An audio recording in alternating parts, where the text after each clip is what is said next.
half of which are in Nevada. But in reality, there are around 300,000 horses roaming freely across various jurisdictions across the country, including on tribal lands. That's more than 3 times the number of horses the federal government considers sustainable for a healthy ecosystem. Most of the United States' estimated wild horses live on large tracts of government-controlled land in the American West.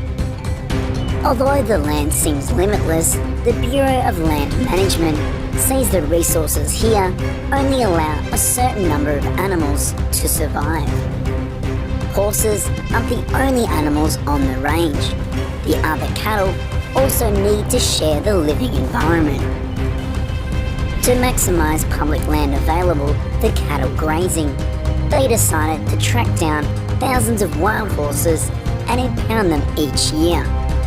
This creates a vicious cycle. Rounding up and imprisoning thousands of wild horses each year causes the wild horse populations to decline to near extinction.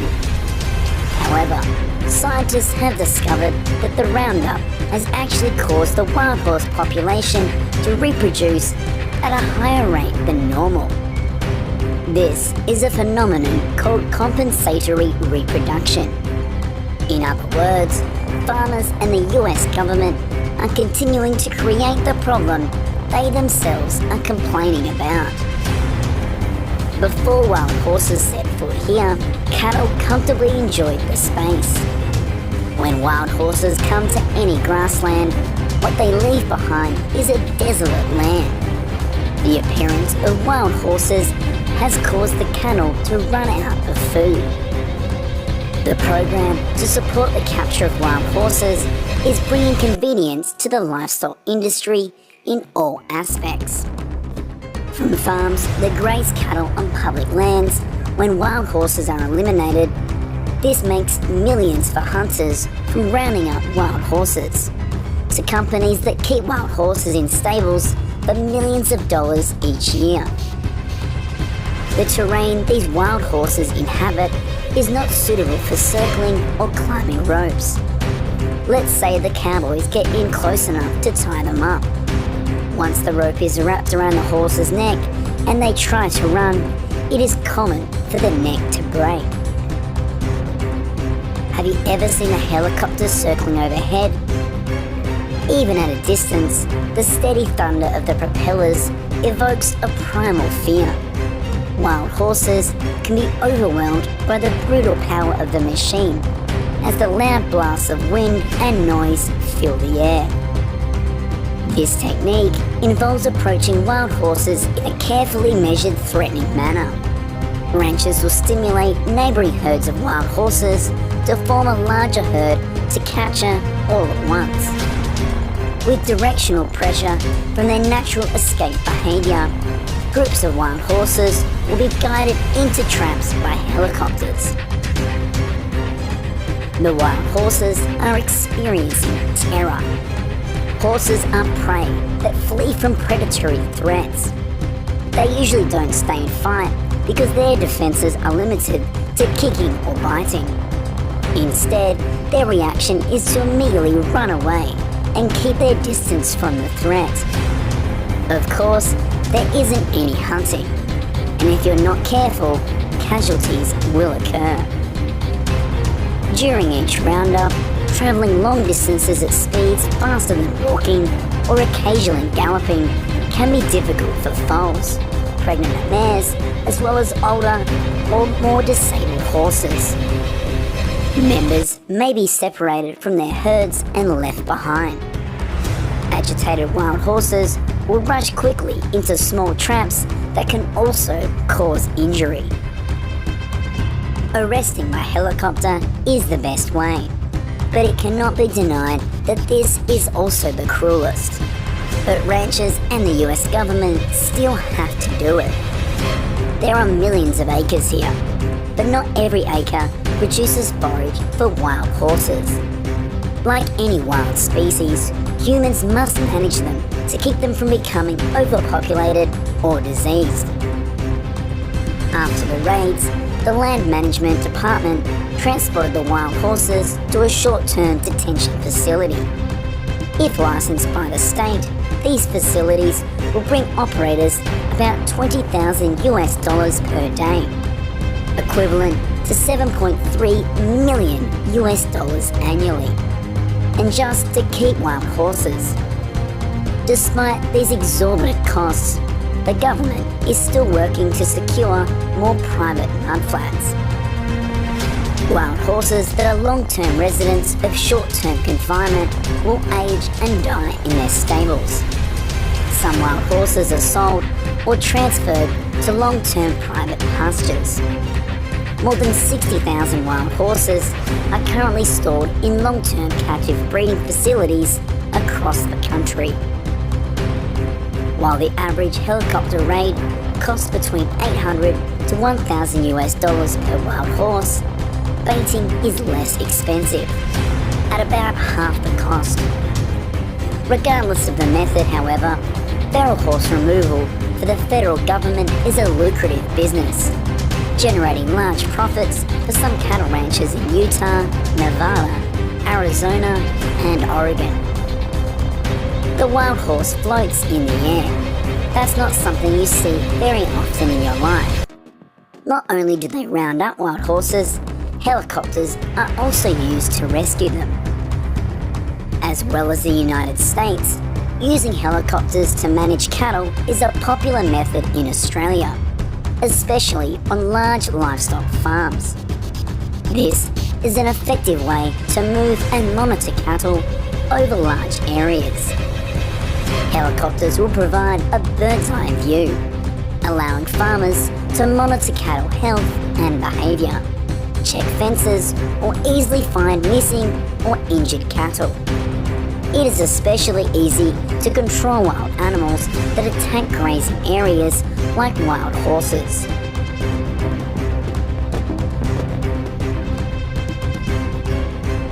Wild horses have the ability to hunt for resources and are surprisingly adaptable to their environment. That is the very reason why they are such a problem. Their awesomeness is the cause. When placing all wildlife in one environment, wild horses still have an advantage over other species that are wandering and needy. Although the invasion of wild horses in the US shows no signs of decreasing, in the short term, rounding up a helicopter is an effective measure to prevent the growth of wild horse populations.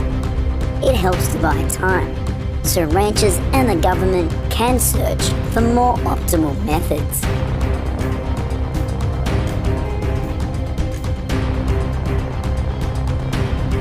Beef is a nutritious and widely loved food. Demand is increasing globally, leading to production pressure on beef producers. Watch today's video to see how farmers process millions of tons of beef each year.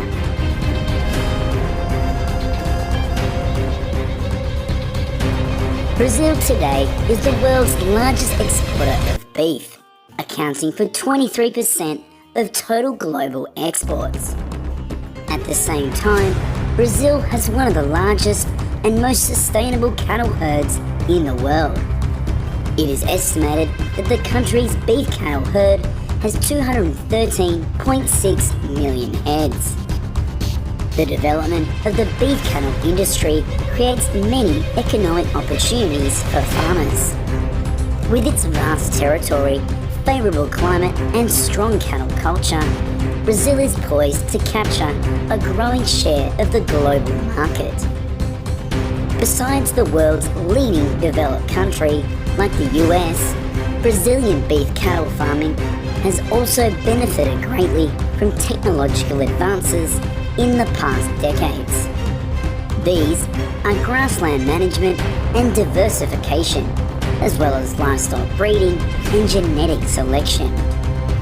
Beef cattle enjoy good nutrition thanks to the abundance of open pastures. Different breeds of cattle have been carefully selected and bred to thrive in local tropical conditions. Beef cattle in Brazil typically graze outdoors year-round until a few months before slaughter, and nearly 90% of all Brazilian beef is grass-fed. Because grass-fed beef is beneficial for rumen health and is cheaper than grain, year-round access to pasture also respects their natural behaviour and actively promotes the health and welfare of beef cattle. Brazil's high-quality, hormone-free beef cattle are exported to 154 countries globally. The main candidates leading this effort are Brazil's largest meat packers. It accounts for about 35% of the country's beef production and about 85% of beef exports. For some countries, a growing beef cattle industry is a good thing, but not so in Brazil. It's true, pastures for beef cattle and other livestock are devouring natural ecosystems at an ever-increasing rate. This causes serious damage to biodiversity and climate. In addition, land clearing to have more pasture for livestock is one of the main causes of Amazon forest fires.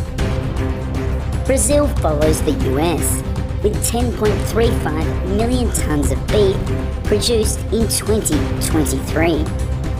Despite having the world's largest commercial beef herd, Brazil lags behind the US and other countries in livestock productivity. When they raise beef cattle, low-tech operations invest little in the land, resulting in pastures that can lose their ability to provide food for animals after just 3 or 4 years. One beef cow can produce more than 1,500 recommended daily servings of beef. Whole beef cuts are chilled and then vacuum sealed, packaged to maintain freshness and quality and to ensure extended shelf life. Strict temperature control is maintained throughout the delivery process, helping to inhibit bacterial growth and giving Australian beef a shelf life of up to 120 days under optimal storage conditions.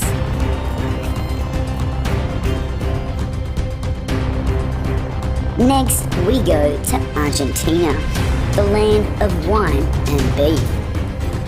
On more than 290,000 square miles of lush pastures in South America, millions of Argentine beef cattle graze. Beef farming has propelled the country into international markets as one of the world's largest beef exporters. With diverse flora and fauna and temperatures that rarely reach extremes, the Pampas are ideal year-round grazing land for Argentina's prized cattle.